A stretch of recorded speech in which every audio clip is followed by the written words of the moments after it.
Alright, magandang gabi po sa inyong lahat mga kababayan. Batang Maynila to, it's Naku po, Kapuso Alliance fan page. Yari ka. Nako, ito mga kababayan, no? Inilaglag ni Kapuso Alliance fan page itong mismong halushos. Ito mga kababayan, no? Dito sa screen natin, may sinasabi siya tungkol dito sa sa halusos at dito sa Kantar. Kasi mga kababayan, etong Kantar Media, etong ratings na inilalabas ng Kantar, ito ang ginagamit ng mga panatiko ng Tape Incorporated para ipakita na number 1, sabi nila, itong programang Tahanang Pinakamasaya ng Tape Incorporated. So, ang ginagamit nilang ratings ay yung Kantar. Kasi dyan sa Kantar na yan, lagi silang panalo. Mismong etong GMA, hindi ginagamit etong Kantar. Dahil nga, sabi nga dito mga kababayan ng Dabarkads sa TVJ, mismong GMA nga hindi ginagamit yan kasi kalokohan. AGB Nielsen ang ginagamit ng GMA.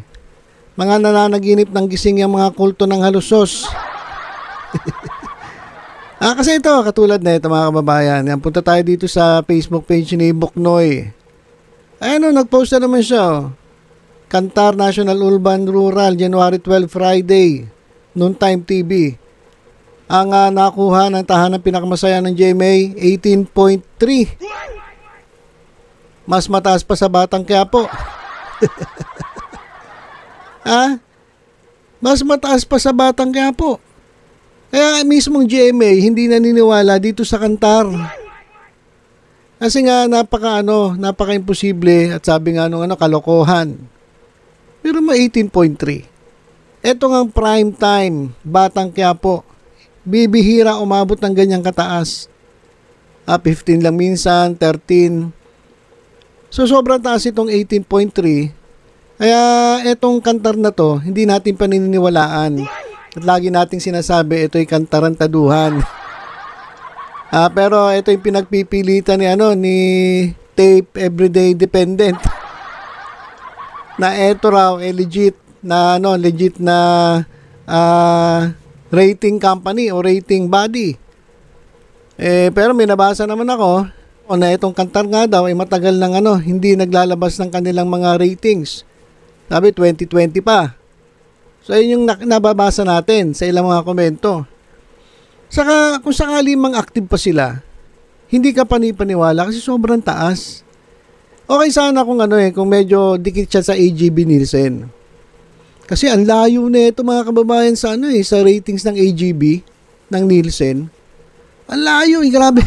Saka nilalabas ng AGB Nielsen, ay kabaliktaran ng nilalabas ng Kantar na ipinopost naman netong Tolonges na si Buknoy at talagang pinaninindigan pa ni Tape Everyday Dependent. Kaya tuwan-tuwa sila dito sa Kantar na to kasi nga laging number 1 itong Tahanang Pinakamasaya at sobra-sobrang ang difference ng ng ratings ng GMA dito sa TV5 milya-milya. Ang layo. Kung titingnan mo sa AGB Nielsen, maging dun sa sa online, ang layo napaka-imposible ng paniwalaan kasi okay lang nga sana, di ba mga kababayan? Okay lang kung dikit. Kaso ang layo Pero mo 18.3. Tapos sa TV5 2.5. Diba? So, etong Kantar mga kababayan. Sabi ni nag-post si 14345 Pilipinas. Sabi niya, bayad yung kantarantaduang survey na yan. Sabi, Tapos biglang nag-reply si Kapuso Alliance fan page. Etong Kapuso Alliance fan page, ito yung gusto mag-report sa akin mga kababayan. Nanawagan siya dun sa barangay nila. na i-report ako kasi daw tinitira ko daw sila, ganyan-ganyan. Kumbaga, dahil nga sa hindi nila matanggap yung katotohanan, sinasabi nila tinitira natin sila. Wherein, hindi naman kasi tayo naman sinasabi lang natin yung totoo. 'Di ba? Base dun sa mga resibo. Hindi naman tayo nag-iimbento eh. Kaso ang problema kasi hindi lang nila matanggap kasi wala eh. Hindi nila kaya ipagtanggol yung sarili nila sa issue. Kaya ginagawa nila, report dito. Kapag medyo nasakta na sila, iyak na sila, tapos Uy, tulong-tulong tayo, report natin si kasi inaaway ako, ganyan-ganyan. So parang parang mga bata na hindi marunong lumaban ng patas. So yan si Kapuso Alliance fan page. Etong mga kababayan, bigla siyang nag-comment dito kay 14345 Pilipinas. Doon sa comment, nabayad niyang kantarantaduang survey na yan. Sabi ni Kapuso Alliance fan page, oo. Ito wag niyong kalilimutan ito. At ito mga kababayan, screenshot na to, nakatabi na to. At ito ay resibo.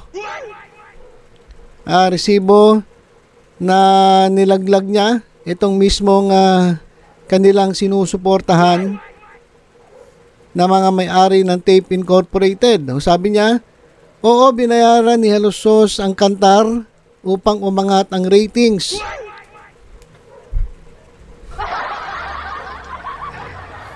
Yari ka, Kapuso Alliance fan page. Kaya ito mga kababayan, sabi ni Kapuso Alliance fan page, kaya mataas itong rating ng Tahanang Pinakamasaya. Tapos mababa itong Itbulaga sa TV5. Kasi nga raw, sabi niya, binayaran ni Halusos ang Kantar upang umangat ang ratings.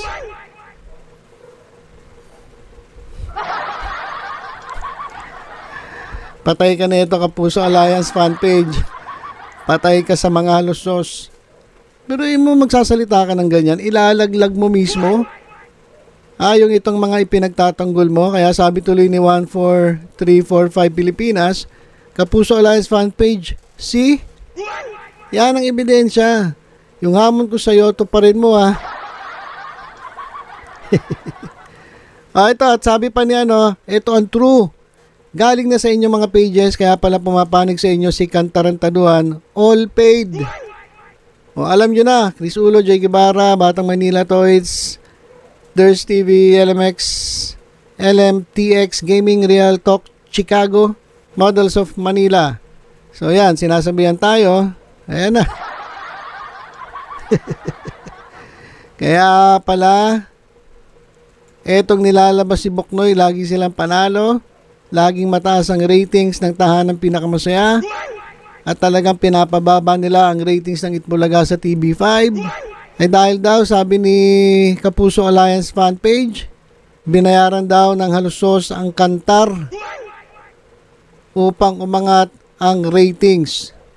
So yari ka, Kapuso Alliance fan page. Nilaglag mo mismo. Etong sinusuportahan mo, itong may-ari ng Tape Incorporated. At saka ito pa, sabi ng Dabarkads ng TVJ, hindi raw ginagamit ng GMA yan kasi kalokohan. Mababa na lang talaga ang ratings ng mainstream television, bihira na makakuha ng 20% plus na ratings gawa ng malakas na kalaban ang social media. Sila pinagdoloko nila ang sarili nila, nahiya pa gawing 100.